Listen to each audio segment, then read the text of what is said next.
You could have the least viewed LinkedIn article under your newsletter, but you look at your calendar and the day after or the day of, you've got the most consultations. And so that could be an outlier because it's moving the consoles, not because it's just viewed the most. All right, so let me answer questions. This was a big question of mine. Do you eventually also have an email list? And what about the paid newsletters? Can you briefly go over LinkedIn newsletters? The number one objective in your online business, especially if you're a coach with a true expertise, is to eventually build a private email list. The problem with that is that if I tell you right now to go do a funnel, create a freebie, create a sequence of emails that will get to those people, hopefully you don't land in spam, build a list from scratch, good luck. Half of your day is going to be spent for the next year ripping your hair out, trying to figure out what you should write, who you should write it for, what the sequence should be. What I like to see LinkedIn newsletters as is if you stay consistent, we get back data, which is why my client now knows exactly what her freebie should be because of the outlier within her LinkedIn newsletters. I looked at my LinkedIn newsletters the other day. Over the last 3 months, there's one major outlier. I could easily take that one. It was like 10 ways to promote your LinkedIn live event. I could take that one, create it into an ebook.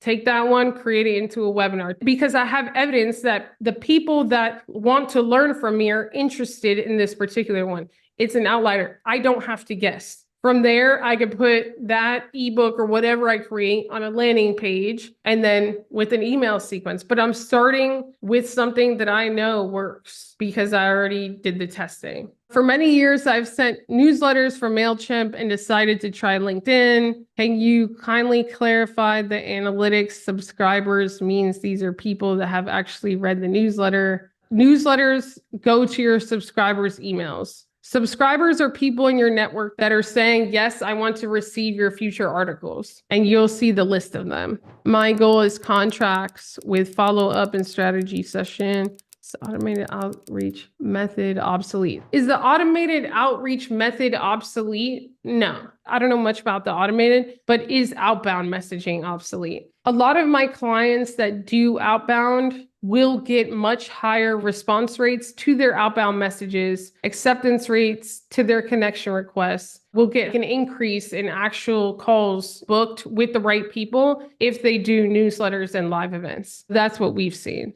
Can you edit your subscriber list? For instance, if my most fierce competitor is stalking my newsletter, no, you can't. The only way to do that is if you block them. How were you able to figure out the best call to action for the founder versus their attorney? Both of the calls to action were just DM that person in her messages on LinkedIn. And what we found were the attorneys were more willing to have the conversation in a shorter amount of time with least resistance. I'm into repairs and I guide people online on how to resolve issues on their laptop and phones, even browser. I'm in level 2 Apple support and I'm also in the silver level. But my LinkedIn tech people that follows me who are into programming, and I'm not into programming. My goal is to be able to help people online to solve their problems concerning laptops or browsers. I think your question is, what if the people who follow you on LinkedIn are not the right people to start with? And the answer to that question is twofold. Number one, you have to start creating content for the right people outside of LinkedIn newsletters to actually grow your network in the right spaces. So that's number one. Number two, if you have 500 plus followers at least, I would just launch a super niche newsletter around whatever it is, fix your phone, fix your laptop, whatever. And whoever subscribes, whether it's 30 people or 100 people, at least they're interested. Why LinkedIn newsletters are better than other newsletters? I don't necessarily think that they're better. I think they're better to start with. A lot of people have private newsletters that have no idea what they're doing. They're inconsistent. They go to spam. They don't know what to send. They don't know what freebie to create. And I think the LinkedIn newsletter can answer all those questions in the first 12 weeks and then also give you content to repurpose for when you do launch your private one. If you have an outlier newsletter, would you recommend to start a new newsletter, even though that one topic leads to the overall goal? This question is only correct if you are tracking the outlier correctly. For example, if your goal is brand awareness, then the metric of the outlier will be article views and impressions, maybe even shares and comments. If your goal is to grow your private email list with LinkedIn newsletters, then the outlier is how many emails did we get? Which LinkedIn article produced the most private emails for our list? Sometimes people will look at article views on LinkedIn or impressions on their LinkedIn article within their newsletter and be like, that's an outlier. But that's only an outlier if it's based on the metric of your goal. You could have the least viewed LinkedIn article under your newsletter, but you look at your calendar and the day after or the day of, you got the most consultations. People reference that newsletter. They're like, hey, I read your thing about. And so that could be an outlier because it's moving the consoles, not because it's just viewed the most. I have 2 newsletters, one for potential clients and one for coaches. I'm getting about 35% for both newsletters. However, engagement is limited and no CTA success. It depends what your goal is here. If your goal is to get clients, I'd focus on the one for potential clients and I'd really audit. Am I answering the wrong questions? Am I talking about things that my top clients are interested in? Is it my call to action? Do I even mention a call to action? There are so many people that publish LinkedIn newsletters and they have no call to action, so on and so forth. Is it the right strategy? My question to you would be, do people book and do people pay you after they book? If the answer is no and no, then it may not be the right strategy. Hey, I'm looking to launch my second newsletter to grow more CEOs in my connections. I don't think that LinkedIn newsletters are a great growth strategy, which is why I preface in the beginning of the training that you will get the most out of this if you already have a few thousand connections. Because if you need to grow new people in your network, that comes down to text posts, video, carousels, all of that, especially with the short video reels on LinkedIn now. Getting new connections, this isn't the strategy for that. What is the best strategy for me to reach an American market for importers of home textile? My goal is to get people on a call. I'm currently driving them to a free webinar to capture their contact info and suggesting they schedule a free consultation after. The answer to your question is to have a title that appeals to American textile vendors or products, CEOs, whatever, and then to also write for them. My question to you would be, how many webinars have you done and have you gotten calls after the webinars? Does it make sense to start a newsletter if I'm in the launch phase of a new business? Do you know what your new business is about? And I would say it does, but you could go into the newsletter with just a brand awareness approach. Maybe what you do is every single week you share an update on how you're progressing in your business launch. And I would just be honest with the first one. I'd say, hey, I'm starting this new business. This is why I'm starting it. Over the next whatever weeks, once a week, I'm going to share everything that I did, the good, the bad, the ugly, what my progress is until my launch. And the byproduct of that is that you market your business. You are vulnerable and you share your progress and you lead the anticipation to when your business launches. What do we need to be aware of with GDPR? LinkedIn would not release a product on a large scale like that if it wasn't compliant in the countries where this product is available. You don't really get a lot. Keep in mind that you don't get the person's email address. You only see this name has subscribed to your newsletter. Growing my email list is number one. What should my call to action be? A free asset that you have evidence that can grow your email. And it should not be a consultation. Consultations are not a volume play unless you have an entire sales team that can take calls all day. If you don't have that, then it should be something like a live training, an on-demand training, an ebook, something that you have evidence of that your clients want more than their email. Some good examples of titles. It depends what your goal is and who you serve. When I read your title, I should know that it's not for me or that it is for me. I should know who it's for and what they're going to learn. If I can't answer those two questions when I read your title, then I'd say it's not a good one. How can we get access to the vertical video option if we're not in the beta? You don't need to be in the beta. All you have to do is post vertical videos. And if you find that a lot of second and third degree connections are commenting, then it probably got picked up in the algorithm. We've had 2 to 3 clients already that are not in the beta, that their videos, we see them in the beta feed.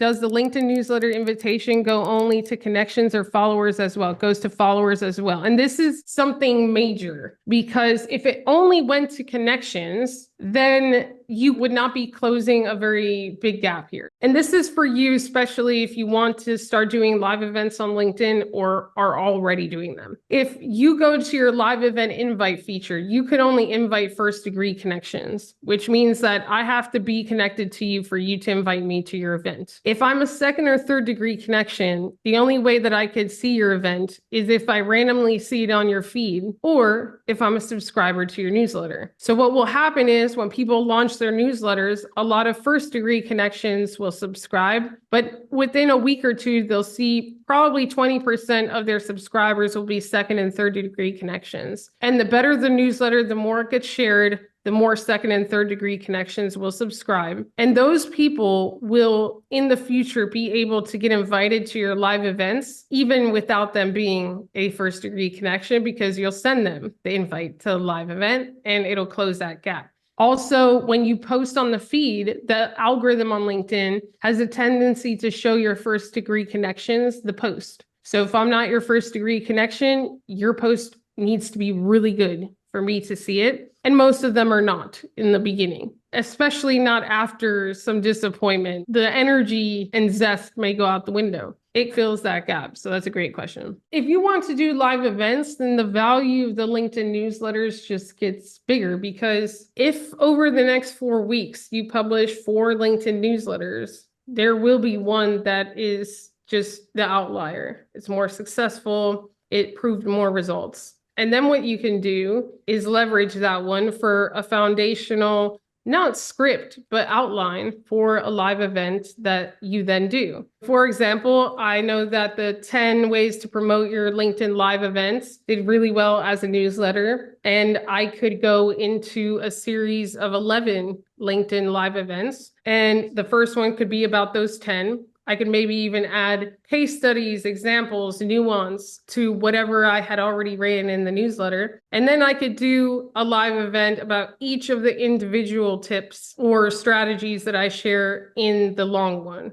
Okay, this is actually a good question. What advice do you have about using ChatGPT or other tools to write? What I have to say is this. If I read your newsletter and I know that it was only written with the help of ChatGPT, that you have nothing new, nuance, zero context, zero personal experience shared, then it backfires on you. Because then I think either A, you know what you're doing, but you're not willing to put in the effort. So then I'm not that important enough. Or B, you don't have any idea what you're talking about. And it could backfire on your personal brand. You have to be careful. And when you're scoping out the scene for the baseline of what other people are publishing within your niche, this is your advantage. If 99% of people's newsletters are garbage, then it shouldn't be that hard to stand out, which that is the case, by the way. Are any newsletters just videos? It's fine if you lead them to a video. I would only advise this for a person who has videos that have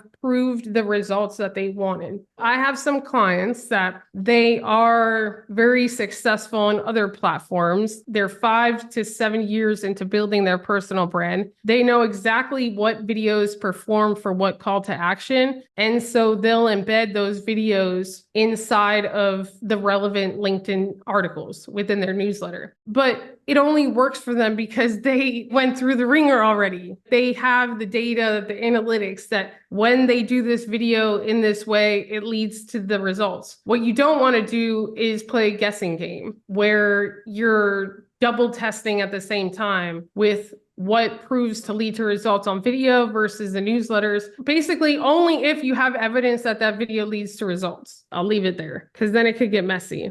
AI marketing for entrepreneurs.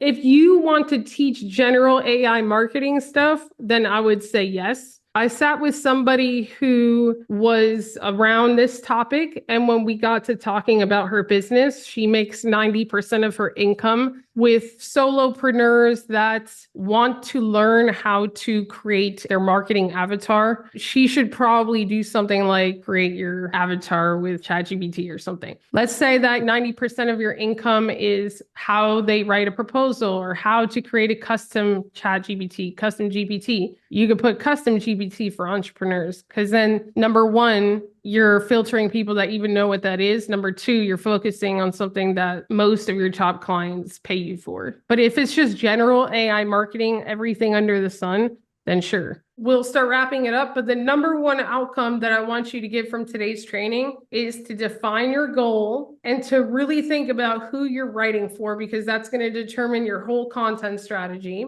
To really decide on the one place you're going to lead them to over and over again. And if you don't know this one place, then tomorrow is going to be a disaster for you because we're going to be writing the first article. And then to really decide on the title, because the title will determine your subscribers, who in your followers will subscribe, and that determines your success from that point on. You want to get people that are interested in whatever it is that your goal is aligned with. If they're interested, then they're most likely to open the article. They're open to learn. They're probably better clients in the long run, willing to do the work, so on and so forth. I'm very excited for everyone. The LinkedIn newsletters is extremely powerful. It's a tool that we all have within reach, but very few use it. And those who use it don't always use it right. And we're going to fix that over the next days. So excited for you all. All right, everyone. God bless you. Ciao.